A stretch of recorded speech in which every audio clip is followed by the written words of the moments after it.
ബഹിരാകാശത്ത് വീണ്ടും ചരിത്രം കുറിക്കാനൊരുങ്ങുകയാണ് സുനിത വില്യംസ്. 2 ആഴ്ചയ്ക്കുള്ളിൽ 2 തവണ ബഹിരാകാശ നടത്തം. ബഹിരാകാശ നിലയത്തിന്റെ സുരക്ഷിതത്വം ഉറപ്പാക്കുന്നതിനും കേടുപാടുകൾ പരിഹരിക്കുന്നതിനും കൂടിയാണ് ബഹിരാകാശ യാത്രികളുടെ ദൗത്യം.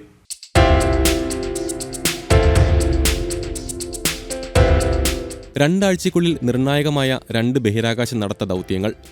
12 വർഷങ്ങൾക്ക് ശേഷം വീണ്ടും ബഹിരാകാശ നടത്തത്തിന് ഒരുങ്ങുകയാണ് സുനിത വില്യംസ്. 2 തവണകളായാണ് ബഹിരാകാശ നടത്തങ്ങൾ. ആദ്യത്തേത് 16-നും രണ്ടാമത്തേത് 23-നും. ബഹിരാകാശ യാത്രികനായ നിക് ഹേഗുമൊത്താണ് 2025-ലെ ആദ്യ നടത്തം. തുടർന്ന് ജനുവരി 23-ന് മറ്റൊരു നടത്തം ബുച്ച് വിൽമോറിനൊപ്പമായിരിക്കും. ആദ്യ ബഹിരാകാശ നടത്തം രാവിലെ 8 മണിക്ക്, അതായത് ഇന്ത്യൻ സമയം വൈകിട്ട് 5:30 ആരംഭിച്ച് 6.5 മണിക്കൂർ നീണ്ടു നിൽക്കും. രണ്ടാമത്തേത് രാവിലെ 7:15 ആരംഭിച്ച് 6.5 മണിക്കൂർ നീണ്ടു നിൽക്കുമെന്നും നാസ അറിയിച്ചു. 2012-ലായിരുന്നു അവസാനമായി സുനിത ബഹിരാകാശ നടത്തത്തിൽ പങ്കെടുത്തത്.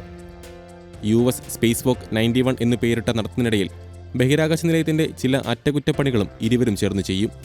ഓറിയന്റേഷൻ കൺട്രോളിൽ നിർണായകമായ റെയ്ഡ് ഗൈറോ അസംബ്ലി മാറ്റിസ്ഥാപിക്കുന്നതിനും neutron star X ray telescope service ചെയ്യുകയുമാണ് പ്രധാന ജോലികൾ.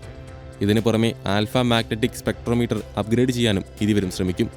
ബഹിരാകാശത്തെ പ്രതിഭാസങ്ങളെക്കുറിച്ചുള്ള വിവരം ഭൂമിയിലേക്ക് എത്തിക്കുന്നതിൽ നിർണായക പങ്കാണ് ആൽഫ മാഗ്നറ്റിക് സ്പെക്ട്രോമീറ്ററിനുള്ളത്. സുനിതയുടെ 8ാമത്തെയും നിക്കിന്റെ 4ാമത്തെയും ബഹിരാകാശ നടത്തമാണിത്. ഇരുവരെയും വീഡിയോകളിൽ തിരിച്ചറിയാനായി നിക് ഹേഗ് ഒരു ചുവന്ന വരകളുള്ള സ്യൂട്ടും സുനിത വില്യംസ് നിറരഹിതമായ സ്യൂട്ടും ധരിക്കും.